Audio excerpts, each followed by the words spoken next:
What is going on, FG3000, back in the place to be, and welcome to Outer Plane. So Outer Plane is an upcoming hero collector brought to you by Smilegate. You might know Smilegate from another project that they had a hand in, Epic 7. Some people are actually calling this game the 3D Epic 7, so we'll take a look at it. But let's go ahead and start off with a few of the characters here. Now, dude, let me tell you about Valentine. Actually, I'll show you Valentine later, but she is the truth. The very best part about this game thus far. Here's the main character, the Lone Avenger, Kay.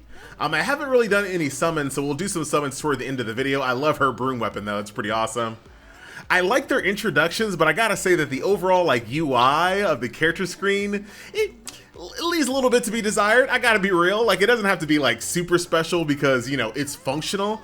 But I gotta say, like the overall like vibe just feels really dated all the way around. Let's go ahead and jump on into combat. I am currently on chapter 4, so I'll give you kind of a taste of both things, right? I'll show you how the story is presented. I literally just talked about this when I was covering the game Higgin, and I told you guys that I didn't really like games where you have two 3D stiff models standing next to each other, just delivering lines. This is what I was talking about. Like, I love the fact that, why are we talking about Higgin in this video? I love the fact that in that game, everything is so much more animated. You see them actually doing things and interacting and acting out the things that they're saying in the lines. Here, they're just monologuing back and forth, and these are the type of stories that FG does what? He skips. So that is how the story is presented in this game. We'll go ahead and leave that loading screen in so you can kind of see how long the game loads. I am playing the game on emulator, so it's not too bad. You can bring 4 characters to combat. This is going to be a stamina-based hero collector. So let's go ahead and jump on in. Let me see if I can turn off autoplay as soon as possible. I missed it. But dude, Valentine is the truth. So she has an ability that gives herself an extra turn, and then she can cast her ultimate right after. Look at this ultimate. You looking? Look real close. Dude! Valentine. This might be the reason why I revisit the game once it hits global, like just because of Valentine. She seems pretty cool. But you can see the combat is a typical, you know, turn-based JRPG style combat. As you guys can see here, there are 2 different aspects that make it a little bit more interesting. There's a skill chain that builds up over time, and you also have the ability to burst skills as well. Now, it's been such a long time since I played Epic 7, so I don't really remember if Epic 7 had similar systems to that, but I digress. I'm sure you guys remember. So you can see right here, Valentine has built up enough AP to do a special ability using those points. So I can do Burst 1, which enhances priority recovery, or I can do Burst 2, which is a single dual attack. And now you can see that her basic attack is Burst times 2, which is going to allow her to do even more damage and be super cocky about it all the same. You love to see. Of course, the game does have an autoplay, so we'll go ahead and let this autoplay rock out. There goes the ultimate of our Mage Bay there, who's pretty cool. Once again, I love the broom. The broom and the cat is pretty cool. And the main character is very awesome. I do like the way that his shield basically is a gauntlet. His shield and sword are a gauntlet. It'll make more sense once the combat's over, but very cool main character. So those are a few positives, right? Overall, dude, the game just feels so dated, like extremely. Here's the skill chain. Watch out for Valentine one more time. How many times have I said Valentine in this video? A couple more times, get ready. I love her, dude. Such a cool character. But overall, the game just does have a very kind of dated feeling. I can definitely see the Epic 7 inspiration here. You know, just the way the characters stand and how they run to the next stage. A lot of Epic 7-ness is definitely on display here. And I'm not sure how much Smilegate had, you know, involved in that, because keep in mind, Smilegate is the publisher, not the developer. So I'm not sure how much of a hand they had in saying, hey, we want a game that looks like Epic 7 but 3D, but also really old looking. I don't know, but there you go. Here's the game that they came up with. Very, very nice. Dude, this Sentry Archer, like look at this guy. It's just some dude, some recruit with his standard issue crossbow is giving this guy actual trouble there. It's still alive. Solo. Who said archers can't be tanks? There you go. So there you go. That's the typical story-based campaign flow. As you can see, there are 8 chapters, and I'm sure there's some harder difficulties tucked in here as well. If we go back over here to the home screen, the challenge button is going to have all of your auxiliary gameplay modes. Here on the left are going to be your very typical kind of daily resource grinds. You have gold, which is gold. You have food, which is EXP, and upgrade stones, which allow you to break through your levels. Now, these over here on the right side are slightly more interesting, right? So let's take a look at the gear grind bosses. You got this little guardian type guy, this frozen whatever, a frozen toddler. It's a frozen toddler, okay. But we're gonna go for unidentified chimera. These are the different types of gear that this one drops. So HP sets, defense sets, accuracy sets, and evasion sets. She's also a green element type, so dude, we are about to wreck. Right now, I'm rocking an all red team to build up my skill chain as fast as possible. Basically, in this game, if you bring mono teams, your skill chains build up faster, which allows you to do those little team up attacks, which of course allows you to do even more damage. Oh, very cool. Oh man. Dude, okay, that's something. So normally when you see like a creature that looks like this, like the whole idea behind this creature is that like they stick out the hot waifu part of their body as like a lure, as a bait to like, I don't know, like attract the male gaze and destroy them and eat them, whatever they do. But how does that part work? Like if you saw the top part of this creature, is that really gonna get you? Actually, maybe I don't wanna know the answer to that question. Maybe I don't. I'm sure there's some people out there like, yo, what a way to go. These next bosses are going to be your weapon and accessory bosses here. So a little duo there. Of course, you're going to go for the Frozen Queen battle. It kind of gives you some Goblin Slayer vibes, doesn't it? Yeah. All right, so let's go fight the Frozen Queen. She drops weapons, and I'll tell you all about the upgrade system and the equipment system once we get to that part of the video. I want to do it on a brand new character. You guys know how I do it. So here we are on the Frozen stage. Oh, she's a frozen sitting waifu. Outside of that, you have the Skyward Tower, which is your traditional season-based tower mode. You can see here there's 27 days left. Get as high as you possibly can. Every single floor is gonna have rewards. Not gonna spend any time talking about that, but we will jump into these ruins here so I can show you what this gameplay mode is all about. You probably already have a slight idea. And the next thing we'll do is this encounter against 2 green level 30. I wonder, they're a little strong for my level, but once again, I am rocking an all red team, so I might be able to go ahead and dominate them here. Oh yeah, we are plenty strong for this one. And as you guys can see, as you defeat the encounters, you're gonna get a choice of an artifact. So let's go for increase. Oh well, I should take this one because it's blue though, you know? But I'm still gonna go for that one. Increases damage dealt by a normal attack by 50%. There's treasure chests here, there's encounters. Let's see what this little random artifact is going to be. Increase the attack of light element heroes by 150. Dude, I don't got no light heroes. Now, one last thing I want to show you in combat is there are battle settings for your autoplay. So you can kind of dictate which abilities you want to use, where you want to use them, whether they're disabled, unavailable, or if you want to use them on bosses in particular. So I like when games do this, gives you extra flexibility on how you use your characters and how you use your autoplay. It's a mini game all in itself. So definitely glad to see that. So those are all your main gameplay modes. Your adventure, your arena, which I'm not going to be showing off in this video, all of those different challenge modes. There's individual character side stories, as you guys might expect. Now, before I show off more gameplay, I wanted to see if I can turn off ultimate animations. But I do not see it, dude. I'm stuck with ultimate animations. Oh my God, this game is kind of dated. I did just join a guild, so let's take a look at the guild feature here. We got all my guild members hanging out. You got a guild shop. Next, you have Monolith, which allows you to upgrade your guild as far as how many members, your shop level, how much gold you gain from adventure, EXP gain, and stuff like that. So you absolutely want to join a guild in a game like this. Manage guild if you're an officer. And there's also a guild board, which allows you to fight some bosses here. Let's go over here to the green boss once again for my red team. I'm not going to do the whole encounter, but I definitely want to show off the boss. So far, the bosses have been kind of the highlight of this game for me. Very creative. Like, look at this guy. Looks like somebody out of World of Warcraft. I forgot the guy's name, but you know exactly what I'm talking about. I used to use him a lot in Heroes of the Storm as well. Is that game still around? Does anyone still play Heroes of the Storm? I have no idea.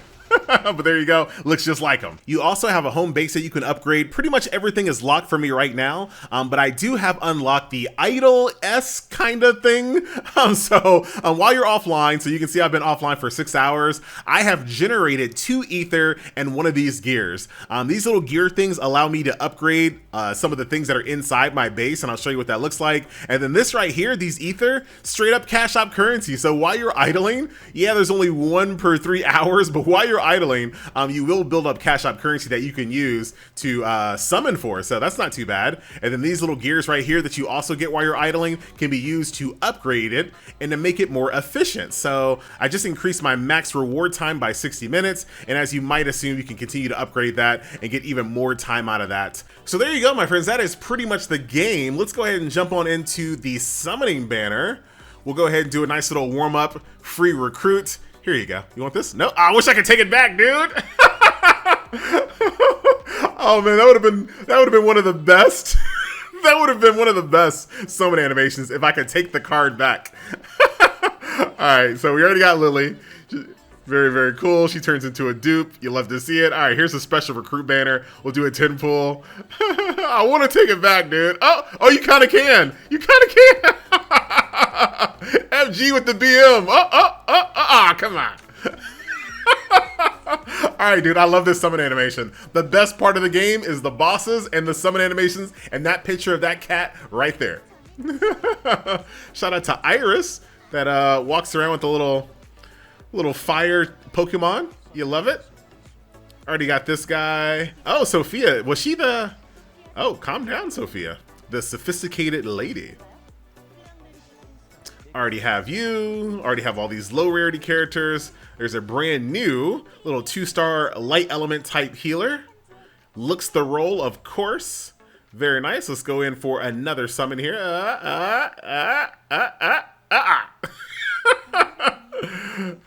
I'm never gonna get bored of that, dude. I might literally have to play this game at launch just because of that. I gotta do it again. Let's see. Oh, hello, Cindy. I don't know what she just threw. Did she throw a pin at me? She's kind of cool. Let's see. We'll go through all the dupes. There is Yuri, the ironclad defeatist. Little shield waifu. All right, let's keep on rolling here. Adele, the adorable captain. A little penguin hat. You love that. More dupes. Oh, hello. Little Lance waifu.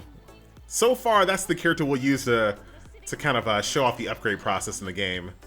So far, that's my favorite. I'm just going to burn out all my currency. This is basically a beta, so no point in keeping your currency. Oh, hello. Tio, the gentle healer. Another healer, but a red healer. Very cool. All right.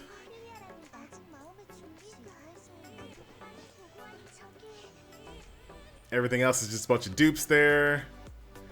I don't want to skip that part, but oh, Vera. Okay, so Vera's going to be the one that we power up. All right, so that's the new one. Let's see what else we get here. Oh, Dolly.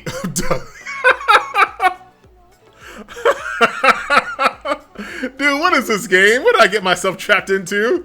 All right, we're going to power up Dolly. Skip. Let's see. Just go through these as fast as we can. Oh, hello. The Honorable Knight. She looks cool. And next, I'm not sure if this game is going to attract the, like, is this game going to be, like, the people that play Epic 7, are they going to be drawn away from their game? Hello, Kate! Kate's winning now. Kate's winning now. Are they going to be drawn away from Epic 7 to play a game like this? I'm not really sure. The Shifty Informant.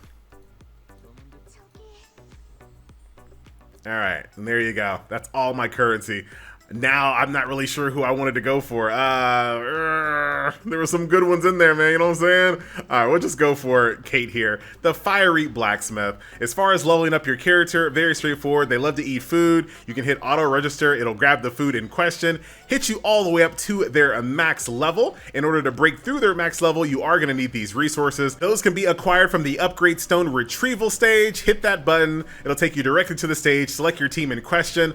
There is a repeat battle, but since this is a daily resource grind, you can only do it twice because I only have 2 tickets. But it looks like it goes up to 20 different tries here. And in addition to auto repeat, you also have sweep functionality. Unfortunately, the sweep functionality does require tickets that come from your base. Don't know why they're doing it that way, but that's the way they're doing it. So the next thing up is going to be your gear system. At first glance, I know this looks like your typical 6-slot gear system, but it really isn't. It's actually 4 slots in a way. All right, so your swords do not have any type of set bonuses, right? So grab the best swords you have with the best stats you're looking for, equip it. You don't have to worry about 2 set, 4 set, anything like that. Your sword is exempt from that, along with your accessory here as well. Same thing applies here. Find an accessory that has what you're looking for. Let's say I want a crit damage necklace, throw that bad boy on, I am good to go. Now, once you get over here to your helmet, your glove, your boots, and your breastplate, this is where the set bonuses start to come into play. So here's my defense set, like a 2 and a 4 set for my defense.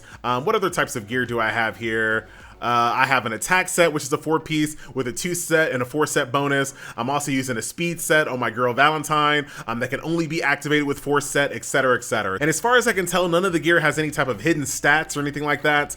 You can tell based off of my legendary chest armor here, 4-star legendary chest armor. I have 4 substats that are all present, and this thing is not even leveled up even 1 level. So hopefully that is the case for all of the gear in the game. The game also has special gear, which includes exclusive equipment, which I have not uncovered just yet. I have nothing to show you there, but I do have a charm which had a team-wide effect of resistance. So you basically put that on a character, they join a team, and the entire team gets that effective resistance. So pretty cool. You can also level up individual character skills as well. So all you need to have is skill books as well as gold.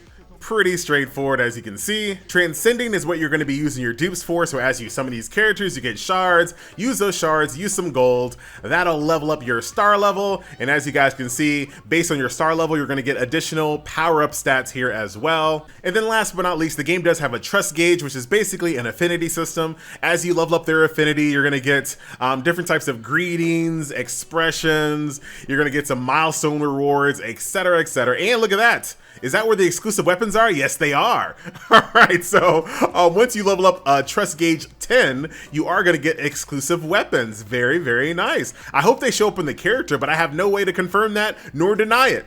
But there you go. That is OUTERPLANE. Like, it's quite the mixed bag, dude. Like, the whole game kind of feels dated, but it also pretty much has all the systems that you expect from a modern day gacha as well. Of course, I don't like the skip tickets or anything like that, and I think the graphics leave a little bit to be desired. Like, the overall polish is kind of lacking, but it has all of the core features. The only thing that I struggle with is if you're playing Epic 7 already, why would you play this game? Maybe you guys can kind of chime in and let me know. Maybe it's down to like the equipment system and the gear system. Like I said, I only played Epic 7 for a short amount of time, but I know it's like notorious for having like a terrible gear and equipment system with RNG and whatnot. So maybe you saw something in this game that's not as harsh as Epic 7, and maybe that might attract you. But there you go, a nice little look at OUTERPLANE. We will keep an eye on it. Once again, this was just a beta, so we'll look forward to this game once it finally hits global launch. My name is FG, and I'll see you guys in the next video. Later.